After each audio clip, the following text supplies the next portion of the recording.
সিয়াম কবুল হবে না জাহেলিয়াতের সাথে জড়িত থাকলে। আপনি বেপরদার কথা বলবেন?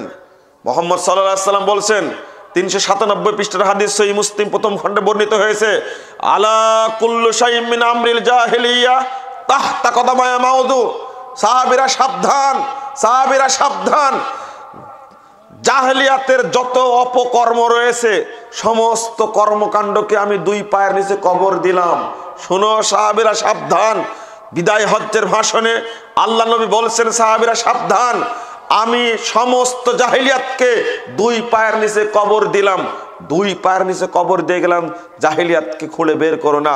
আউয়াল মা আদাউ রিবানা, রিবা আব্বাস ইবনে আব্দুল মুত্তালিব, সর্বপ্রথম কবর দিলাম আব্দুল মুত্তালিবের সুদকে। সুদকে তোমরা কবর খুলে বের করো না। আজকে অন্তত 95% মানুষ কিস্তির সাথে জড়িত। কিস্তি দেয় না, সুদের সাথে জড়িত। আজকে কেন আপনি সুদের সাথে জড়িত? ম্যাক্সিমাম ব্যবসায়ী সুদের সাথে জড়িত। সবাই ডিপিএস খুলে বসে আছে, সেখানকার টাকা পয়সা খাচ্ছে। আশ্চর্য হবেন, এক বৃদ্ধ মানুষ বলছে, আমি চাকরি করে যে টাকাটা পেয়েছি ব্যাংকে রেখে দিয়েছি, প্রতি মাসে 50,000 টাকা সুদ আসে, এই টাকা দিয়ে আমি জীবনযাপন করি।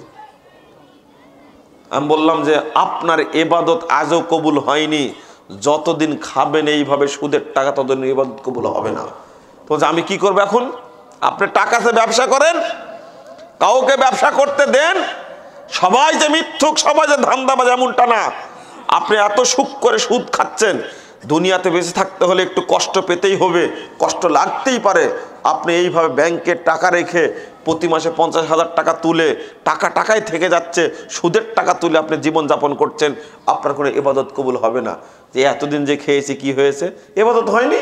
এখন তওবা করেন, আর যত টাকা খেয়েছেন একটা আনুমানিক হিসাব করে টাকাটা এতিমখানা দিয়ে দেন, মাদ্রাসায় দিয়ে দেন, দরিদ্রদেরকে দিয়ে দেন। নেকির আশা ছাড়াই মসজিদে দেওয়া যাবে না, আল্লাহ আপনাকে মাফ করতে পারেন। উনি ছটফট করা শুরু করেছে, তাহলে আমার কি হবে?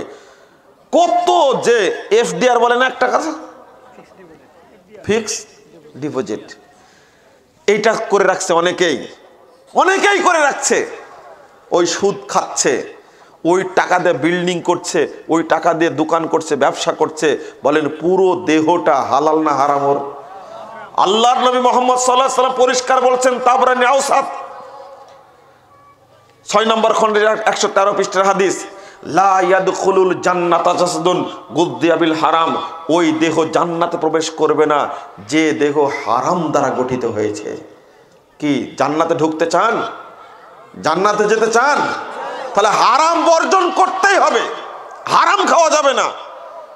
আল্লাহ নবী মুহাম্মদ সাল্লাল্লাহু আলাইহি ওয়াসাল্লাম বলছেন, হারামের ক্ষেত্রে কঠিন বক্তব্য এসেছে। হারাম খেলে দোয়া কবুল হয় না, হারাম খেলে ইবাদত কবুল হয় না।